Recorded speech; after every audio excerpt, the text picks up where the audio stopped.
السلام علیکم، میرا نام ہے ذیشان عثمانی۔ آج کی ویڈیو چھوٹے سے ریمائنڈر کے لیے ہے کہ کراچی کے اندر انٹرنیشنل بک فیئر چل رہا ہے ایکسپو سینٹر کے اندر۔ آج کا دن اور کل کا دن یعنی کہ اتوار اور پیر، یہ آخری 2 دن ہیں۔ اگر آپ کے پاس موقع ہے، آپ کراچی یا اس کے آس پاس میں رہتے ہیں تو ضرور ضرور جائیے اور بچوں کو ساتھ لے کر جائیے۔ کتابیں ہمارے معاشرے سے ختم ہوتی جا رہی ہیں۔ جس معاشرے کے اندر، جن گھروں کے اندر کتابوں سے واسطہ رہتا ہے، جن کے بچے کتابوں کے آس پاس رہ کے پروان چڑھتے ہیں، ان کی زندگی بہت مختلف ہوتی ہے ان لوگوں سے جنہوں نے کتاب نہیں پڑھی ہوتی۔ اگر آپ پڑھ سکتے ہیں اور کتاب نہیں پڑھتے تو یاد رکھیے آپ میں اور اس شخص میں کوئی فرق نہیں ہے جسے پڑھنا ہی نہیں آتا۔ میں پھر سے کہتا ہوں، اگر آپ پڑھ سکتے ہیں اور کتابیں نہیں پڑھتے تو آپ میں اور اس شخص میں کوئی فرق نہیں ہے جو کہ جاہل ہے، جس کو بیچارے کو پڑھنا ہی نہیں آتا۔ شاعر کہتا ہے، کاغذ کی یہ مہک یہ نشہ روٹھنے کو ہے، کاغذ کی یہ مہک یہ نشہ روٹھنے کو ہے، یہ آخری صدی ہے کتابوں سے عشق کی۔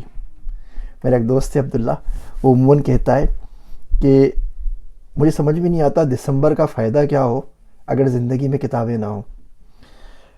کبھی آنکھیں کتاب میں گم ہیں، کبھی آنکھیں کتاب میں گم ہیں، کبھی گم ہے کتاب آنکھوں میں۔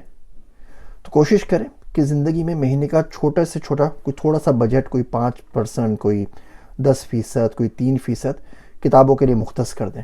جس طریقے سے ہمارے گھروں کے اندر ہر مہینے گروسری آتی ہے، ہر مہینے دوائیاں آتی ہے، ہر مہینے نیٹ فلکس کی سبسکرپشن دی جاتی ہے، انٹرٹینمنٹ پہ خرچ کیا جاتا ہے، کھانے پینے پہ کیا جاتا ہے، فوڈ پانڈا سے آرڈر کیا جاتا ہے، اس طریقے سے اتنی اہمیت تو کتابوں کو دے دینا کہ گھر میں کتابیں آتی رہیں۔ آپ نہیں پڑھ سکیں گے، آپ کے گھر میں کوئی پڑھ لے گا، کوئی مہمان پڑھ لے گا، آپ کا کوئی بچہ پڑھ لے گا، عزیز و اقارب میں سے کوئی پڑھ لے گا، اور کچھ نہیں ہو تو میرے جیسا کوئی کتاب کا شوقین دوست آ جائے تو آپ اس کو گفٹ کرنے کی کام آ جائے گی نا۔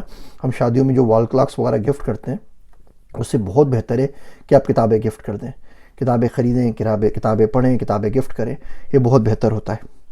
وہ شاعر کہتا ہے کہ کچھ اور سبق ہم کو کتابوں نے دیے ہیں، کچھ اور سبق ہم کو زمانے نے دیے ہیں، کچھ اور سبق ہم نے کتابوں سے پڑھے تھے۔ تو جب آپ کتابیں پڑھتے ہیں تو زندگی کی وہ تمام کھڑکیاں آپ پہ کھل جاتی ہیں جن کا آپ پہ ڈائریکٹ مشاہدہ نہیں تھا۔ کوئی بندہ اپنی زندگی بھر کی محنت کتاب میں لکھ دیتا ہے تو کتاب ضرور پڑھنی چاہیے۔ ہمارا گفتگو پبلیکیشنز کا اسٹال ہے، ہال نمبر 2 اور اسٹال نمبر 7 نمبر اسٹال ہے اور ہال نمبر 2 ہے، تو اس میں ضرور جائیے گا۔ تمام کتابیں ان 2 دنوں کے لیے 50% ڈسکاؤنٹ میں مل رہی ہے۔ علیم احمد صاحب وہاں موجود ہیں، ان سے میرا گلوبل سائنس سے تعلق ہے۔ کتابوں پہ لکھنے پہ مجھے علیم بھائی نے ڈالا، تو اس طریقے سے میرے استاد ہیں۔ 1999 میں انہوں نے جبراً مجھ سے ڈیٹا اسٹرکچرز کا آرٹیکل لکھوایا تھا۔ اس کے بعد میں نے گلوبل سائنس کے اندر C++ کی کتاب لکھی کس بار سلسلے میں، وہ 1999 سے لے کے 2000 تک چلی تھی۔ مارچ 2001 کے اندر وہ کتاب چھپ کر آئی تھی، اور اس کے بعد سے کتاب لکھنے کا سلسلہ چل نکلا جو آج تک چل رہا ہے۔ تو جیسے یوٹیوب پہ لانے کا سہرا ریحان اللہ والا صاحب کو جاتا ہے، بالکل اسی طریقے سے علیم بھائی کے سر یہ سہرا جاتا ہے کہ لکھنے کے پر انہوں نے لگایا تھا مجھے۔ وہاں موجود ہوں گے میرے استاد بھی، آپ ان سے مل لیجئے۔ انہوں نے کتاب لکھی ہے سائنس، فراڈ اور دھوکہ، سائنسی صحافت، وہ کتابیں بھی موجود ہیں وہاں پر، تو آپ وہاں پر آتھر کے سائن کے ساتھ لے سکتے ہیں۔ تو کوشش کیجیے گا تھوڑا سا ٹائم نکال کے ایکسپو سینٹر کراچی میں بک فیئر کا وزٹ ضرور کر لیجئے، اور پھر مجھے کمنٹس میں آگے ضرور بتائیے گا کہ آپ کا ایکسپیرینس کیسا رہا۔ فضلی سنس کا اسٹال ہے، بک کارنر جہلم کا اسٹال ہے، اور بھی بڑے اچھے لوگوں کے اسٹالز ہیں وہاں پر، بہت اچھی کتابیں وہاں پہ دستیاب ہیں۔ میری باتیں سننے کا شکریہ۔ میں ہوں آپ سب کا ذیشان عثمانی۔